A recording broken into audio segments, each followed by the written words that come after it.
happens to you if you go through with this. I know what happens to everyone else if I don't. There's no release date yet, but Top Gun 3 is confirmed to be in the works. And here at ScreenRant, we have a theory for how the sequel will play out. Hey, Hangman, you look good. I am good, Rooster.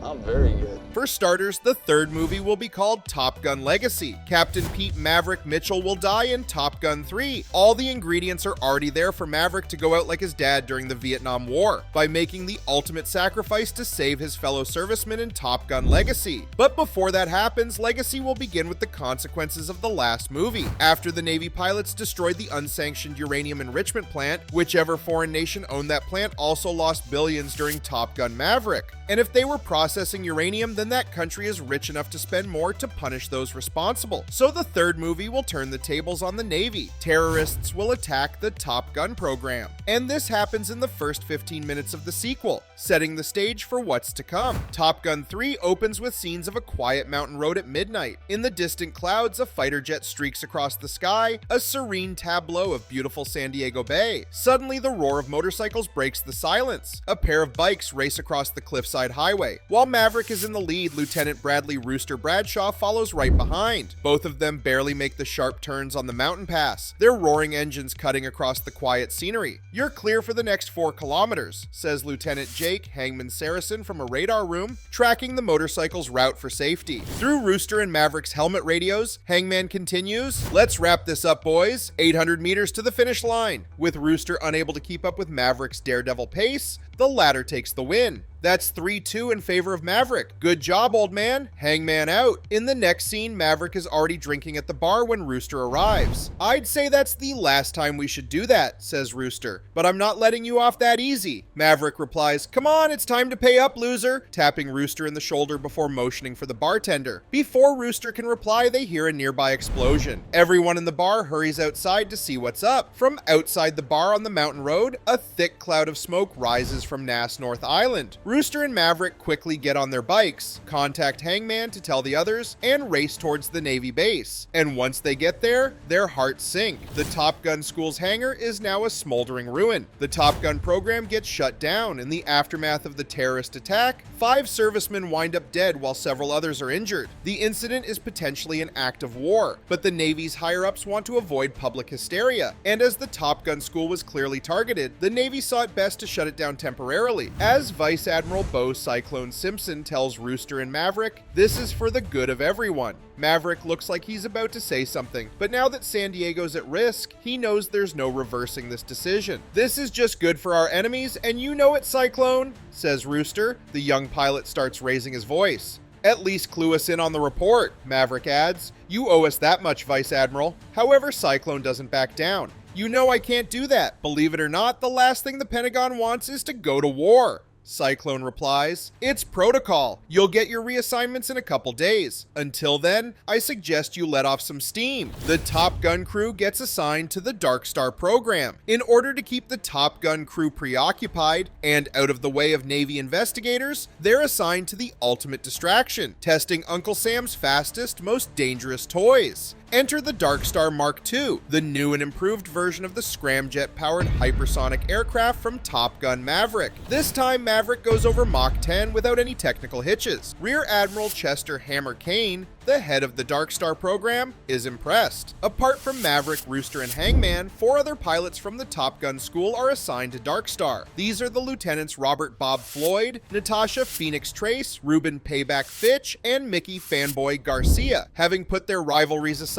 the 7 pilots quickly rise to the top of the program. Secretly, however, they launch their own inquiry into the Top Gun school bombing. Hammer praises their performance despite the tragedy that befell Top Gun, not knowing that his best pilots have been defying direct orders all this time. And while the pilots don't find what they're looking for, eventually, it finds them.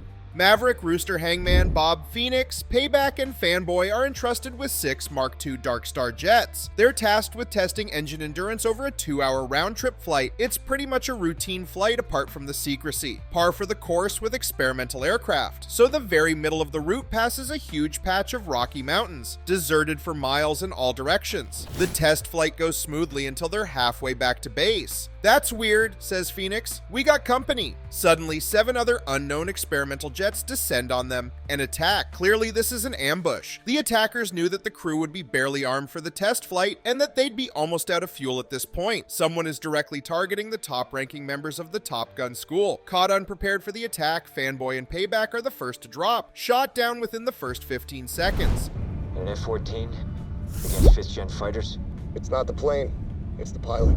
However, the remaining 5 pilots hold their own, until they're eventually just fighting 3 enemy jets. But while they outnumber the enemy, they're almost out of ammo and fuel as well. So Maverick makes a pivotal decision. Maverick sacrifices himself to save the others. Outmaneuvering the enemy, Maverick takes out 2 of the 3 jets by crashing into them in midair. Wholly outnumbered, the remaining lone enemy jet flees to the horizon. And then there were 4. Hangman, Rooster, Phoenix, and Bob head back to base to report the incident and grieve their lost comrade. The incident grounds the Top Gun crew once more, but this time they have no plans of complying with orders at all. The Top Gun crew hijacks jets to avenge Maverick, aided by Rear Admiral Solomon Warlock Bates. Rooster and Hangman recover intel that connects the recent attack to the uranium plant in Top Gun Maverick. As Warlock hands them the files, he says, "I'm only doing this for Maverick," and Rooster replies, "I know, us too." From the intercepted report, the Top Gun crew finds out that the enemy used a carrier ship to intercept their covert test flight, and with the ship's route showing a pattern, Rooster sees the opening for a counterattack. As they're officially grounded, the crew hijacks FA-18 Hornet jets to carry out their secret revenge mission. In the dead of night, Hangman, Rooster, Phoenix, and Bob risk their lives and careers for one last flight. As the 4 approach their target, the enemy carrier detects them on radar. It's now or never. However, before they get to the point of no return, Phoenix receives a distress signal from a sinking ocean liner just miles from their quarry.